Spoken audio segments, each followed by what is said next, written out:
Hey, welcome back to Fox Weather. As we continue tracking Lala and its impacts on Hawaii, the forecast is rapidly involving Hurricane Lala now, reaching hurricane strength with 75-mile-per-hour winds. Joining us now with the latest on Lala's track and intensity is National Hurricane Center Director Dr. Michael Brennan. Dr. Michael Brennan, thank you so much for the time. Great to have you on. So first and foremost, where we sit now, Hurricane Lala. What do you make of a potential landfall now with the Big Island? We've seen a shift in the position, the westward movement, some of the wobbles there. Is it more or less likely in your view? I'm not sure it really matters in the big picture. The impacts are happening now, and whether the center stays just south of South Point or gets pulled on shore, there's a lot of complex interaction with the topography of the Big Island we're going to see play out over the next 6 to 12 hours. So we could see some erratic motion of the system and some reformation as the circulation interacts with the big mountains and the volcanoes here and then emerges on the other side. So I wouldn't get too focused on the exact track of the center, but we're already seeing those hurricane force wind gusts occurring at portions of the Big Island. The very heavy rainfall is already happening. We're starting to see some flooding. That's the main message, is the impacts are on us and people need to be in their safe place. And I'm curious, as far as timing goes, when do you anticipate the height of the impacts? I know we're always starting to feel it, but when is the worst of it going to be?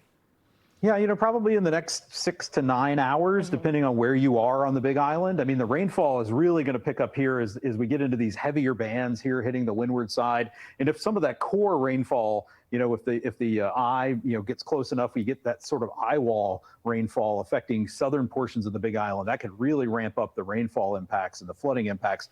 Those winds are going to be there because, again, there's so much topography on the Big Island. Even if the eye stays offshore, you're going to get those hurricane force winds and wind gusts on the upslope side and the windward side, and then as you downslope into the lower terrain, and then those sort of valleys and saddles between the high peaks. And we're already starting to see those wind impacts spread into the other islands. We're seeing wind gusts of 50, above 60 miles per hour in Maui, above 50 miles per hour in parts of Oahu, and the center is still way far away from those islands. We're still talking about more than 250, almost 300 miles away from Honolulu. So those impacts are going to continue to get worse. The rest of the main Hawaiian Islands are really going to see conditions deteriorate as we go late into Saturday night, and even well into Sunday.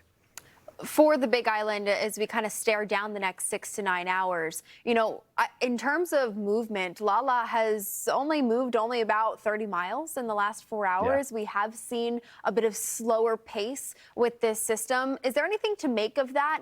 If we do see Lala stay offshore, I agree with you that the overall landfall impact doesn't make much of a difference. But if it does stay offshore and we do see it track maybe, say, 50, 70 miles off to the south, could we see further intensification than what maybe we're highlighting right now?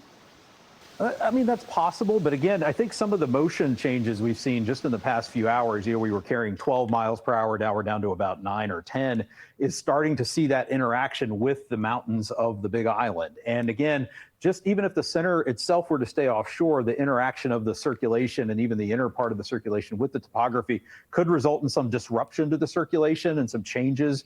And it may take a little while as it emerges out on the other side of the Big Island for that circulation to kind of reconsolidate itself. That's why we're indicating, again, maybe a little bit of weakening. But again, from an impacts perspective, if it dips back below hurricane intensity, it's not going to make a big difference. Again, especially because the winds are going to be occurring at elevation and the rainfall is going to be occurring regardless of what that exact intensity is. And I'm curious, too, when you mentioned the rainfall especially, are there certain spots, you kind of touched on this a little bit, but are there certain spots throughout the Hawaiian Islands that have you the most concerned, especially when it comes to the flooding and, of course, with the wind gusts, too? Which areas should be on the highest lookout? To that point, I'll add to that. We've already seen a pretty decent band on the north end of the Big Island that's dropped more than a foot of rain. Yeah, these areas on the windward side of the Big Island, this area between, like, say, you're from around Hilo down to Kau and Volcanoes National Park area, that's where we could see those totals as high as 25 inches, expecting a good 10 to 20 inches of rain across basically the eastern half of the Big Island, a little less on the Kona side. And then also concerned about the sort of the windward side of Maui here, where we could see 8 to 12 inches of rainfall. And again, the windward sides of all the islands are going to see that enhanced rainfall all the way through Sunday, especially as you go out to Oahu and Kauai, where we could see isolated totals in those islands as much as 8 inches. And again, it doesn't take, you're already seeing like 1 to 1.5 inch per hour rain rates in portions of the Big Island and Maui in those heavier bands. So that flooding potential is going to really ramp up as we go through the day today and into tonight. And a reminder to people, you do not want to be out in those flooded roadways. Most of the flood fatalities occur in vehicles, so don't go out, and just stay in your safe place all the way well into Sunday, if not beyond. And again, just listen to that advice from your local officials. They'll tell you when it's safe to emerge from your home. I do think that there is at least one positive side to this, is that the worst of the impacts for the Big Island do come during daylight hours. Right. But for the westward islands, right, that we start to see the spread of those impacts more so this evening and into the overnight. How do you think this plays out as we head into Sunday, right? We know that today is going to be one of the most impactful days in terms of wind and rain, but as Lala pulls away, how quickly does this start to improve? Well, I think even there's going to be some rain, even the moisture is going to continue to trail the system's center. So the rain's going to linger in the eastern part of the main islands, the Big Island, Maui County, well into Sunday. And then again, this is Sunday afternoon here, Hawaii time. We have the center finally getting west of Kauai and Niihau. But again, you can imagine there's the whole eastern side of the circulation that's still going to be pumping moisture into places like Oahu and Kauai well into late Sunday and even into Sunday night. So I think by the time we get to Monday, across the entire island chain, the atmospheric conditions, the wind and the rain will start to improve. The high surf's going to last a little while, so the ocean's going to be pretty dangerous, probably well into Monday. But again, the core impacts, the worst, are really going to be on the Big Island here in the next 6 to 12 to 18 hours, and then spreading west as we go through Sunday into Sunday night across the remainder of the islands.